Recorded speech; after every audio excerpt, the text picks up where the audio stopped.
അസ്സലാമു അലൈക്കും വറഹ്മത്തുള്ളാഹി തആല വബറകാത്തു. അന്ന് ബുഷി ഹോസ്പിറ്റലിലേക്ക് പോയിട്ടില്ല. ഉമ്മ പറഞ്ഞു, പൊന്നു മോളെ, എന്താ മോളെ നീ പോകാതിരുന്നത്? നിങ്ങൾ രണ്ടുപേരും ഒരുമിച്ച് പോകുമ്പോൾ എനിക്കൊരു സന്തോഷം സമാധാനമാണ് മോളെ. ഉമ്മ, ഞാനിനി ചിലപ്പോഴേ പോവുള്ളൂ. എന്താ മോളെ നീ ഇങ്ങനെയൊക്കെ പറയുന്നത്? നീ ഉണ്ടാകുമ്പോൾ ഒരു സന്തോഷമല്ലേ ഓൻക്കും? ഇങ്ങനെ ചെയ്യാൻ പാടുണ്ടോ മോളെ നീയേ? ഉമ്മ, അത് ആ ഏതായാലും ഇനിയിപ്പോൾ നാളെ എന്തായാലും ലീവ് തന്നെ ആയിരിക്കുമല്ലോ അല്ലേ? ഏ പെട്ടെന്ന് അതാ അവളുടെ ഫോൺ ബെല്ലടിക്കുന്നു. മറ്റാരുമായിരുന്നില്ല, അത് ബുഷിയുടെ ഉമ്മയായിരുന്നു. ഹലോ, ആ മോളെ ബുഷി, അസ്സലാമു അലൈക്കും. വലൈക്കും അസ്സലാം. അല്ല മോളെ, ഇന്ന് മോള് ഹോസ്പിറ്റലാണ്, ഡ്യൂട്ടിക്ക് കയറിയിട്ടുണ്ടോ? എനിക്ക് ചെറിയൊരു ടെൻഷൻ ഉണ്ടായിരുന്നു. ഡ്യൂട്ടിക്ക് കയറി കഴിഞ്ഞ് ഫോണൊന്നും കിട്ടൂലല്ലോ, ഇനി ഞാൻ വിളിച്ചെന്തെങ്കിലും പ്രശ്നമാകുമ്പോൾ എന്ന് വിചാരിച്ചിട്ടേ. സത്യം പറഞ്ഞാൽ ഞാനാകെ ഭയന്നിരുന്നു മോളെ. അല്ല മോളെ, കുഴപ്പമൊന്നുമില്ലല്ലോ? ഉമ്മ, ഇന്ന് ഞാൻ പോയിട്ടില്ല. അത് ശരി. അല്ലെങ്കിൽ ഇടയ്ക്ക് 2 ദിവസമൊക്കെ ലീവൊക്കെ എടുത്തോണ്ട്, സ്ഥിരമായിട്ട് ഇപ്പം ഇങ്ങനെ ഡ്യൂട്ടി ചെയ്യാന്ന് വെച്ചാൽ നടക്കണ കാര്യം അപ്പം ഇത്.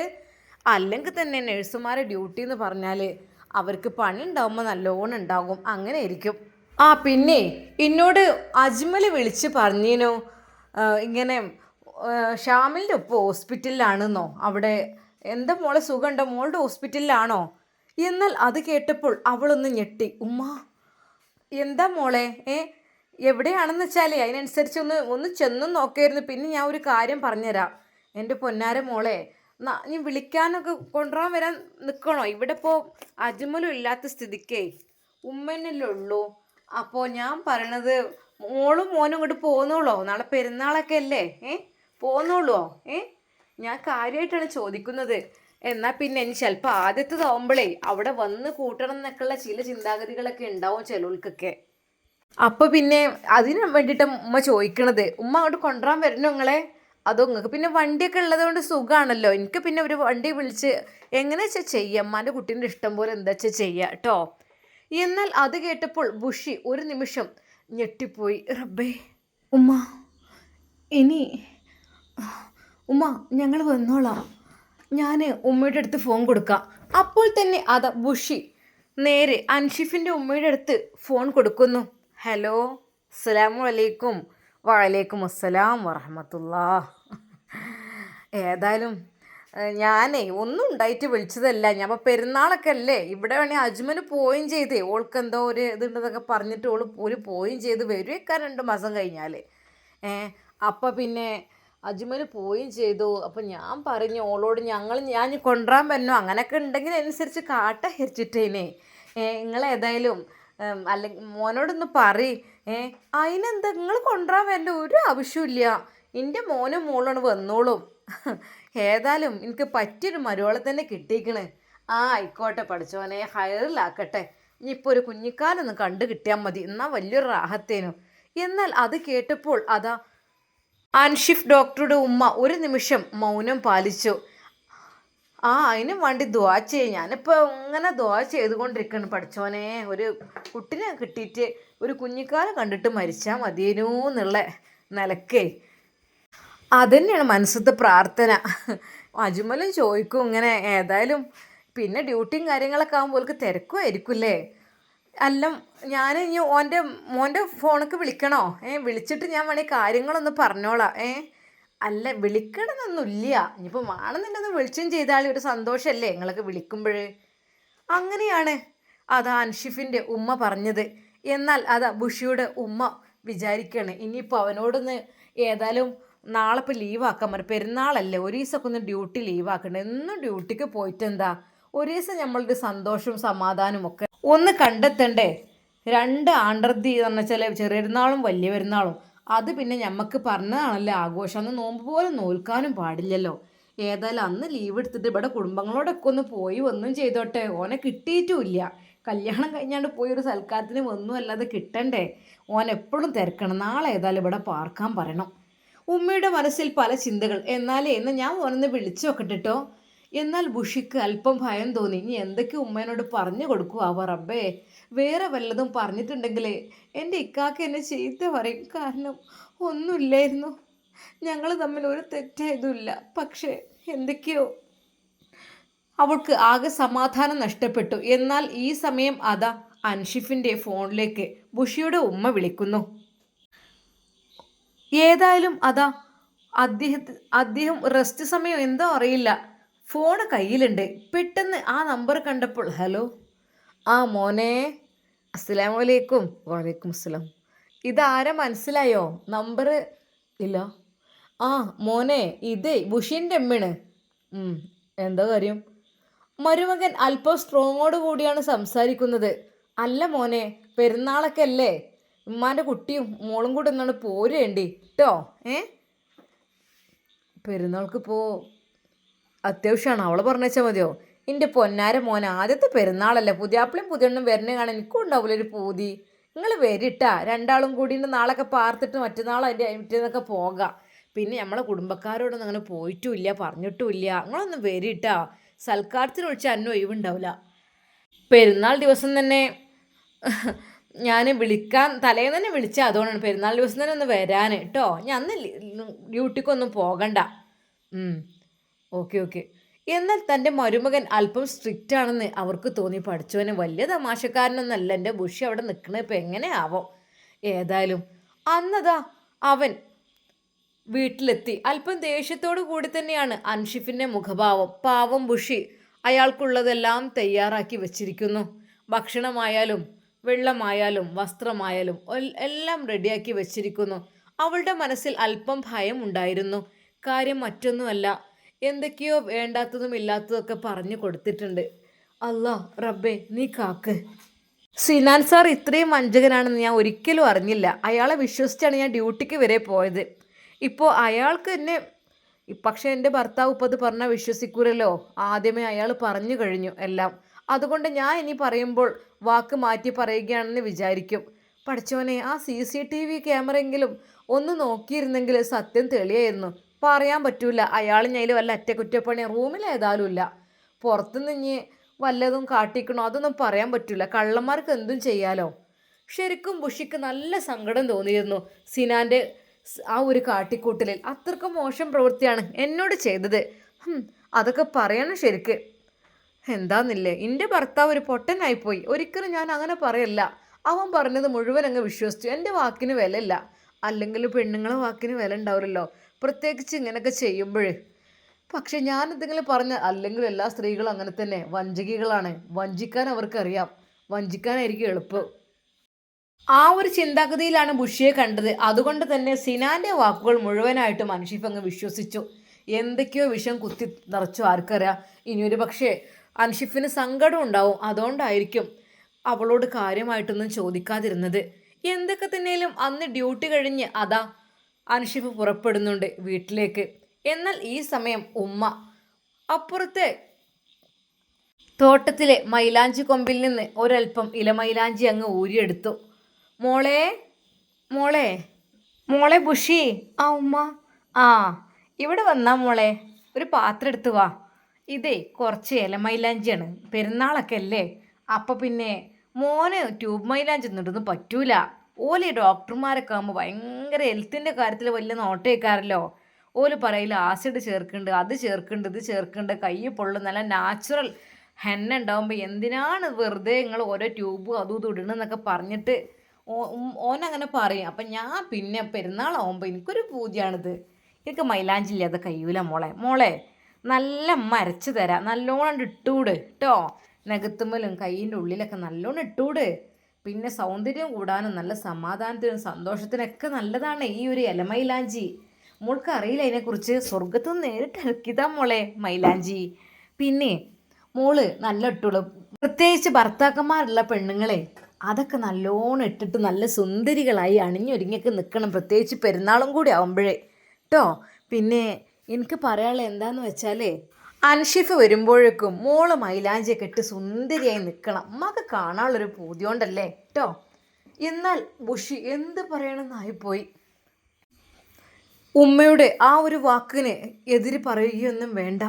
തൽക്കാലം ഉമ്മയുടെ ഇഷ്ടത്തിന് നിന്ന് കൊടുക്കാം, അതായിരിക്കും നല്ലത്. എന്തൊക്കെ തന്നെയായാലും പെറ്റുമ്മയുടെ സ്ഥാനം തന്നെയല്ലേ ഭർത്താവിൻ്റെ ഉമ്മക്കും. അവൾ ഉമ്മ പറയുന്നത് അനുസരിച്ചു. മോളെ, മോൾക്കിടാൻ പ്രയാസമുണ്ടോ? അങ്ങനെയാണെങ്കിലേ അരച്ച മൈലാഞ്ചിത ഈ അച്ച് വെച്ചിട്ട് ഇങ്ങനെ മേലാണ് ഇട്ടാൽ മതി. എന്നാലും വലിയൊരു രസം തന്നെയായിരിക്കും. മോളിടാതെ നിൽക്കരുത് കേട്ടോ. ഉമ്മ ഇങ്ങോട്ട് കൊണ്ട, എനിക്ക് കഴിയൂല, ഞാൻ ഇട്ട് തരാം. അങ്ങനെ ബുഷിയുടെ കൈ പിടിച്ച് ഉമ്മ മൈലാഞ്ചിട്ട് കൊടുക്കുന്നു. മാഷാ അല്ലാ, അവൾ ശരിക്കും ഞെട്ടിപ്പോയി. ഉമ്മക്ക് നല്ല ഡിസൈൻ അറിയാം, ഉമ്മ നല്ല രീതിയിൽ വരക്കുന്നുണ്ട്. പഠിച്ചോനെ അല്ലാ. എന്നാൽ അവളുടെ കൈകളിൽ ഉമ്മ നല്ല രീതിയിൽ അതാ മൈലാഞ്ചി ഇട്ട് കൊടുക്കുന്നു. മോളെ ഞാൻ പേരെഴുതട്ടെ, മോളെ മോൻ്റെയും അൻഷിഫ് ബുഷിന്ന് എഴുതട്ടെ, അല്ലെ അൻഷിഫ് എന്ന് എഴുതട്ടെ, അനു എന്ന് എഴുതട്ടെ? അനു ഉമ്മ വിളിക്കുന്ന പേര് അതാണ്. എന്നാൽ ഒരു നിമിഷം അവൾ പറഞ്ഞു, ഉമ്മ അത് അതിനെന്താ അങ്ങനെ പേരൊക്കെ എഴുതണേ? ഞാനൊക്കെ ഓൻ്റെ ബാപ്പ മരിക്കണീൻ്റെയൊക്കെ മുമ്പ് ഞാൻ പേരൊക്കെ എഴുതിയിരുന്നു കയ്യുമ്മലൊക്കെ. ഇപ്പം പിന്നെ എനിക്കതൊക്കെ ഒരു ഇടങ്ങാറ് തോന്നുന്നുണ്ട്, എന്നാലും ഞാൻ മൈലാഞ്ചിയെ ഉപേക്ഷിക്കില്ല. ആ മോളെ ഞാൻ അനുന്ന് എഴുതട്ടെ കയ്യുമ്മൽ? ഉമ്മയുടെ ആ വാക്കുകൾക്ക് അവൾക്കൊന്നും എതിര് പറയാൻ തോന്നിയില്ല. അതെ, ഉമ്മ അപ്പോഴേക്കും പേരെല്ലാം എഴുതി അടുത്തൊരു പൂവെല്ലാം വരച്ച് നല്ല ഭംഗിയുണ്ടായിരുന്നു. സത്യം പറഞ്ഞാൽ കുറച്ചെണ്ണം കഴിഞ്ഞോട്ടെ, ഇനിയിട്ട് ഊരിക്കളയാ. പിന്നെ അനു വരുമ്പോഴേക്കും നല്ല സുന്ദരി മോളായിരിക്കണം കേട്ടോ. ഓനെ പരമാവധി സന്തോഷിപ്പിക്കണം കേട്ടോ മോളെ. ഞാൻ എപ്പോഴും നിന്നോട് പറയുന്നതല്ലേ. സ്നേഹത്തോടെ ആ ഉമ്മ പറയുമ്പോഴും ബുഷിയുടെ മനസ്സിൻ്റെ ഉള്ളിൽ വല്ലാത്ത ഭയമായിരുന്നു. എന്നാൽ അല്പസമയത്തിന് ശേഷം അതാ അൻഷിഫ് എത്തുന്നു. ഗേറ്റ് കടന്ന് അതാ കാർ അകത്തേക്ക് വരുന്നു. മോളെ മോളെ ബുഷി. ഉമ്മ അതെ, അവൻ വന്നിട്ടുണ്ട്, അവന് സ്വീകരിക്കേ. മോള് നിറഞ്ഞ പുഞ്ചിരിയോട് കൂടി പോകണ്ടേ സ്വീകരിക്കാൻ? എന്നാൽ അവൾ ഭയത്തോടെ അല്പം മാറിയിരുന്നു. ഉമ്മ പോയിക്കോളി. അല്ലല്ല, പൂമുഖവാതിൽക്കൽ സ്നേഹം വിടർത്തുന്ന പൂന്തിങ്കളാകുന്നു ഭാര്യ. മോൾക്കറിയില്ല പാട്ട്? ആ, അതാണ് വേണ്ടത്. നമ്മൾ ഭർത്താക്കന്മാർ വരുമ്പോഴേ നിറഞ്ഞ പുഞ്ചിരിയോട് കൂടി സ്വീകരിക്കണം. അപ്പോൾ അവരുടെ മനസ്സിൽ നല്ലൊരു സന്തോഷം വരും. പിന്നെ മോളെല്ലാത്തിനും കൂടെ നടന്ന് അവൻ്റെ കൂടെ അങ്ങ് നിൽക്കണം. എന്നാൽ എല്ലാം ശരിയാവും, എനിക്ക് ഉറപ്പുണ്ട് മോളെ കേട്ടോ. അതുകൊണ്ടാണ് ഞാൻ മോളെത്താൻ മാത്രം സ്നേഹിക്കുന്നത്. മോളുടെ കയ്യിലാണ് അവൻ്റെ ജീവിതം. പിന്നെ എനിക്ക് ഇനി കാലം കുറച്ചേ ഉണ്ടാവുള്ളൂ. മോൾ നന്നാക്കി എടുക്കണം ഓനെ എല്ലാം കൊണ്ടും കേട്ടോ. എന്നാൽ അവൾ ഭയന്നു. ഉമ്മയുടെ വാക്കുകൾക്ക് മുമ്പിൽ അവൾ ഒരിക്കലും ഉമ്മ ഇതൊന്നും അറിയുന്നില്ലല്ലോ. ഉമ്മ പോയിക്കോളെ, എൻ്റെ മൈലാഞ്ചി ഒന്നും ഉണങ്ങിയിട്ടില്ല. ആ അത് സാരല്ല, അതിനെന്താ, മൈലാഞ്ചി ഇട്ട് പോയിക്കോ.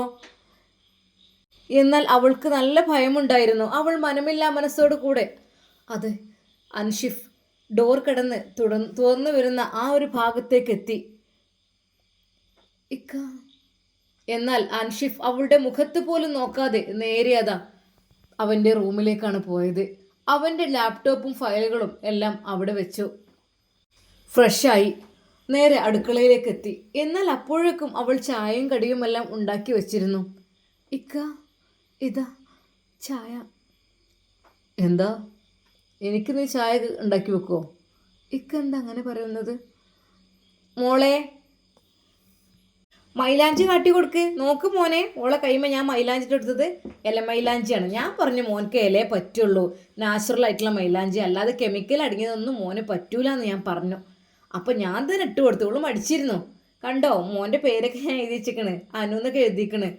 ഉമ്മയുടെ വാക്കുകൾ കേട്ടപ്പോൾ എന്നാൽ അൻഷിഫ് ദേഷ്യത്തോടെ അവരുടെ മുഖത്തേക്ക് നോക്കി എന്നല്ലാതെ കാര്യമായിട്ടൊന്നും പറഞ്ഞില്ല. എന്നാൽ അതാ അവളോട് പറഞ്ഞു, എന്താ നിന്റെ കല്യാണം ഉണ്ടോ മറ്റവനുമായി? മൈലാഞ്ചി കിട്ട് ഒരുങ്ങിക്കണ്. അതെ, അൻഷിഫിൻ്റെ ആ ഒരു വാക്ക് കേട്ട അവൾ ഞെട്ടിപ്പോയി. റബ്ബെ, ഒരിക്കൽ പോലും എന്നോട് ഇത്രമാത്രം ദേഷ്യത്തിൽ സംസാരിച്ചിട്ടില്ല. എന്താ റബ്ബെ സിനാനെ, ഡോക്ടർ ഇന്ന് എന്തൊക്കെ വിഷം കുത്തി കയറ്റിയിട്ടുണ്ടോ അറിയില്ല. എൻ്റെ ഭർത്താവ് നിഷ്കളങ്കനായ ഭർത്താവായിരുന്നു, അദ്ദേഹത്തിന് ഒന്നുമില്ലായിരുന്നു. പക്ഷേ ആരോ നല്ല രീതിയിൽ ഡോസ് കൊടുക്കുന്നുണ്ട് എന്നെക്കുറിച്ച്. അയാൾക്ക് കിട്ടാത്തതിൻ്റെ ദേഷ്യമാണ് എന്നെ.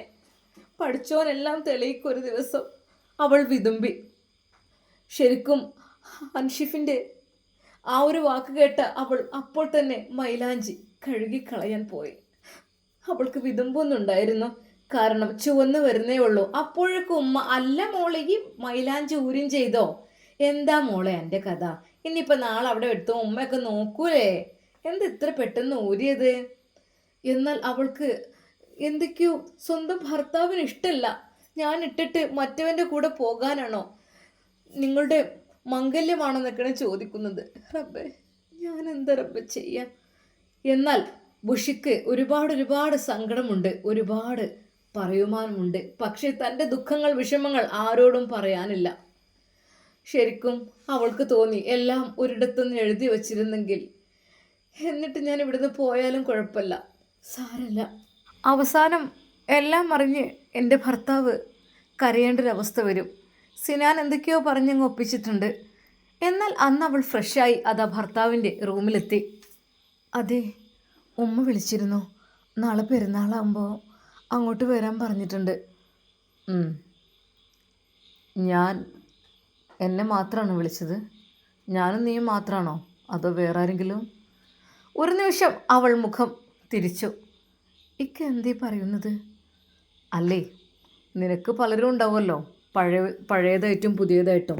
നമ്മളല്ലേ ഒന്നിനും കൊള്ളാത്തവൻ. ഇക്ക, ദയവായി നിങ്ങൾ ആ ഡോക്ടറുടെ വാക്കുകൾ വിശ്വസിക്കരുത്, ദയവായി. പിന്നെ ആരുടെ വാക്കായും വിശ്വസിക്കേണ്ടത്, നിൻ്റെയോ? ആദ്യമേ അവനെന്നെ പരിചയപ്പെടാൻ വന്നു.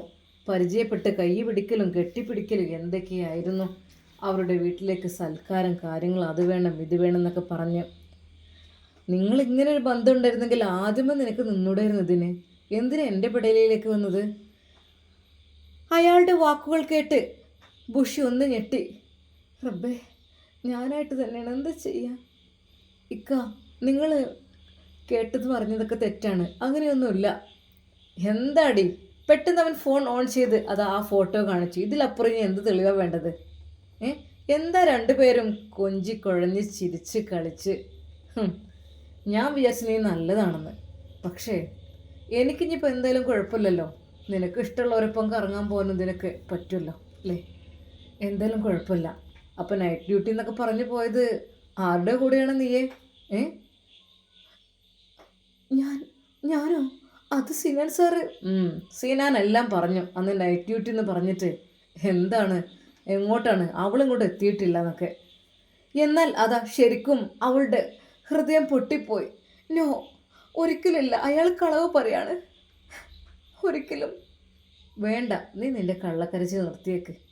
ഞാൻ അതിൽ നിന്ന് നിങ്ങൾ ഒഴിഞ്ഞു പോയി തരാം. എന്താ, പോരെ? ഇക്ക പ്ലീസ്, നമ്മളെ ചതിക്കാൻ വേണ്ടിയിട്ട്, നമ്മൾ തമ്മിൽ പരസ്പരം അകറ്റാൻ വേണ്ടിയിട്ട് എന്തൊക്കെയോ. വേണ്ട, ഒരുപാട് സങ്കടപ്പെടണ്ട. എന്തിനാണ് വെറുതെ മുതലക്കണ്ണീരൊഴുക്കുന്നത്? ഞാൻ ഒരിക്കലും നിന്നെ ശല്യം ചെയ്തില്ലല്ലോ. നിനക്ക് നിൻ്റെ ഇഷ്ടം പോലെ എന്താ വെച്ചാൽ ചെയ്യാം. പോവ്, വരെ, നിൽക്ക്. ഇവിടെ നിന്നാലും കുഴപ്പമില്ല, നീ പോയാലും കുഴപ്പമില്ല. ഇക്ക, ദയവായി നാളെ എൻ്റെ കൂടെ നിങ്ങൾ വരണം വീട്ടിലേക്ക്, അല്ലെങ്കിൽ എൻ്റെ വീട്ടുകാരാകെ തകർന്നു പോകും. എന്തിനാണാവോ? നാളെ പെരുന്നാളല്ലേ, ആദ്യത്തെ പെരുന്നാളിന് എല്ലാവരും കാണാനൊക്കെ വരും. അപ്പോൾ എന്തിനാ? അതിനേക്കാളും നല്ലത് നല്ല മെച്ചപ്പെട്ട ഒരാളുണ്ടല്ലോ, അവനെ വിളിക്കുന്നതല്ലേ. അങ്ങനെ ആകുമ്പോഴേ എല്ലാവർക്കും പറഞ്ഞ് പരിചയപ്പെടുത്തി കൊടുക്കാലോ. ദയവായി ഞാൻ നിങ്ങൾ കാല് പിടിക്കാം, നാളെ നിങ്ങൾ വരണം. എന്തിനാ നിങ്ങളൊരു അഭിനയം? നീ എൻ്റെ മുമ്പിൽ കുറേ അങ്ങനെ അഭിനയിച്ച് തകർക്കുന്നു. എന്തിനു വേണ്ടിയിട്ട്? ഉള്ളിൽ മറ്റൊരാളെ വെച്ച് പുറത്ത് എന്നോട് ഈ സ്നേഹം വേണ്ട, എനിക്കത് ഇഷ്ടമല്ല. സ്നേഹിക്കണമെങ്കിൽ ഉള്ളു തുറന്ന് സ്നേഹിക്കണം, അല്ലാതെ ഒരു ഭാഗത്ത് അവനും മറുഭാഗത്ത് ഞാനും. ആർക്ക് വേണ്ടിയിട്ട്, എന്തിനു വേണ്ടിയിട്ട് ഇങ്ങനെ ജീവിക്കുന്നത്? അതെ, എൻ്റെ ഉമ്മയൊന്നും അറിഞ്ഞിട്ടില്ല. ഉമ്മയൊക്കെ അറിഞ്ഞു കഴിഞ്ഞാൽ എന്ത് മോശമാണത്. ഒന്ന് ആലോചിച്ച് നോക്കിക്കുക, നീ ചെറിയ കുട്ടിയാണോ? ഇക്ക, നിങ്ങൾ എന്നെ മനസ്സിലാക്കുന്നില്ല. ഒരു നിമിഷം, അവൾ വിതുമ്പിക്കൊണ്ട് പറഞ്ഞു. ഒരു ദിവസം മനസ്സിലായിക്കോളും. അല്ല, നീ എന്നെ ഇതാക്ക്. നാളെ പോകാം. പോകുന്നതിനിപ്പോൾ ഞാൻ കുഴപ്പമൊന്നും പറയണില്ല. ഏതായാലും ഞാനല്ല തെറ്റുകാരൻ. ഞാൻ നിന്നെ മാനമര്യാദയിൽ നോക്കുന്നുണ്ട്, എല്ലാം ചെയ്യുന്നുണ്ട്. പക്ഷെ നീ എന്നെ ചതിക്കുന്നത് അത് ഇപ്പോഴല്ലേ ഞാൻ അറിഞ്ഞത്. ശരിക്കും അയാൾക്ക് സങ്കടം വന്നു. ബുഷി, ഞാൻ നിന്നെ അത്രയ്ക്കും സ്നേഹിച്ചിരുന്നു. പക്ഷെ നിൻ്റെ മനസ്സ് മറ്റൊരാളുടെ കൈകളിലാണെന്ന്. ഇക്ക, ഇല്ല, ഒരിക്കലും ഇല്ല. അവൾ വിതുമ്പിക്കൊണ്ട് പറഞ്ഞു. അങ്ങനെയൊക്കെ നീ പറയും, പക്ഷേ സാരല്ല, നീ നിൻ്റെ ഇഷ്ടം പോലെ ജീവിക്ക്. അല്ലെങ്കിലും ഞാൻ കഴിവ് കെട്ടവനല്ലേ. എനിക്ക് നിൻ്റെ ഇഷ്ടങ്ങളൊന്നും പൂർത്തീകരിക്കാനൊന്നും കഴിയുന്നില്ലല്ലോ. സ്വാഭാവികമായിട്ടും. നോ, ഒരിക്കലും ഞാനങ്ങനെ വിചാരിച്ചിട്ടേ ഇല്ലിക്ക. പ്ലീസ്, എന്നെ നിങ്ങൾ ശിക്ഷിക്കല്ലേ. ഇങ്ങനെ എനിക്ക് വിഷമമാണ്, എനിക്ക് സഹിക്കാൻ കഴിയുന്നില്ല. പ്ലീസ്, അങ്ങനെയൊന്നും ചിന്തിക്കല്ലേ. വന്ന് കിടക്ക്. ഏതായാലും ഞാനിങ്ങനെ ഒരാളായി പോയി. എന്നെ വെച്ച് പലരും മുതലെടുക്കുകയാണ്. സാരല്ല, അവൻ വിതുമ്പുകയായിരുന്നു. എന്നാൽ അൻഷിഫ് കരഞ്ഞപ്പോൾ അത് ബുഷിക്ക് വല്ലാത്ത വേദന ഉണ്ടാക്കി. ഇക്ക, നിങ്ങൾ കരയല്ലേ, നാളെ നമുക്ക് വീട്ടിൽ പോവാം കേട്ടോ. എന്നാൽ അവൻ എഴുന്നേറ്റിരുന്ന് കരഞ്ഞുകൊണ്ട് പറഞ്ഞു, ബുഷി എന്തിനാ മോളെ, ഞാൻ എന്ത് ചെയ്തിട്ടാ നിന്നോടൊക്കെ? നിന്നെ സ്നേഹിച്ചിട്ടേ ഉള്ളൂ, ഒരിക്കൽ പോലും നിന്നെ ഞാൻ വേദനിപ്പിച്ചിട്ടില്ല. പക്ഷേ ചില സമയത്ത് 1-2 വാക്ക് എനിക്ക് ഉപയോഗിക്കേണ്ടി വന്നു. സോറി, ക്ഷമിക്കണം എന്നോട്. ഞാൻ നിന്നൊരിക്കലും വേദനിപ്പിക്കണമെന്ന് കരുതിയിട്ടില്ല. നിന്നെ പറഞ്ഞിട്ടും കാര്യമില്ല. അത് നിൻ്റെ അവസ്ഥ അതാണ്. ഏതൊരു പെണ്ണും ആഗ്രഹിക്കുന്നത് ഒരാണിനെ തന്നെയായിരിക്കും, നല്ലൊരു പൗരുഷമുള്ള ആണിനെ. ഇക്ക, നോ, ഞാനത് ആഗ്രഹിച്ചിട്ടൊന്നുമില്ലല്ലോ. ഞാനൊന്നും ആഗ്രഹിച്ചിട്ടില്ലല്ലോ. ഞാൻ നിങ്ങളുടെ കൂടെ തന്നെയല്ലേ. സാരല്ല ബുഷി, കഴിഞ്ഞത് കഴിഞ്ഞു, നീ കിടക്കാൻ നോക്ക്. എന്നാൽ അദ്ദേഹം കണ്ണീരോടെയാണ് അന്ന് ഉറങ്ങാൻ കിടന്നത്. ബുഷിക്ക് വല്ലാത്ത ടെൻഷൻ തോന്നി. റബ്ബേ, സിനാൻ ഡോക്ടർ, അയാൾ എൻ്റെ ഭർത്താവിന് എന്തൊക്കെയോ പറഞ്ഞ് പറ്റിച്ചിട്ടുണ്ട്. പാവം, അതങ്ങ് വിശ്വസിക്കുകയും ചെയ്തിട്ടുണ്ട്. ഇനി ഞാൻ എന്തൊക്കെ പറഞ്ഞാലും അത് വിശ്വസിക്കില്ല എന്നുള്ള കാര്യം ഉറപ്പാണ്. പഠിച്ചോനെ, ആ ഒരു സംശയമെന്നുള്ള ആ ഒരു സംഭവം എൻ്റെ ഭർത്താവിൻ്റെ മനസ്സിൽ അവൻ കോരിയിട്ട് കഴിഞ്ഞു, ആ ഡോക്ടർ സിനാൻ. ഇനി എന്നും അങ്ങനെ തന്നെയായിരിക്കും. ബുഷ് വിതുമ്പിക്കരഞ്ഞു. ഇൻഷാ അല്ലാ, നമുക്കതിൻ്റെ ബാക്കി ഭാഗം നാളെ കാണാം. എല്ലാ തെറ്റുകളും തിരുത്തി എല്ലാം മനസ്സിലാക്കി അൻഷിഫ് തിരിച്ചു വരുമോ? നമുക്ക് കാത്തിരുന്ന് കാണാം. അതുവരേക്കും എല്ലാവർക്കും അസ്സലാമു അലൈക്കും വറഹ്മത്തുള്ളാഹി തആല വബറകാതുഹു. പ്രിയപ്പെട്ട കൂട്ടുകാരെൻ്റെ എല്ലാ പ്രിയപ്പെട്ട കൂട്ടുകാർക്കും ഈദ് മുബാറക്ക് ഇൻഷാ അല്ലാ. അപ്പോൾ നാളെ എന്തൊക്കെയാണ് സ്പെഷ്യൽ ഫുഡൊക്കെ ഉണ്ടാക്കണമെന്നൊക്കെ എല്ലാവരും കമൻ്റായിട്ട് രേഖപ്പെടുത്തി കേട്ടോ. അപ്പോൾ എല്ലാവർക്കും ഒരിക്കൽ കൂടി എൻ്റെ ഈദ് മുബാറക്ക്.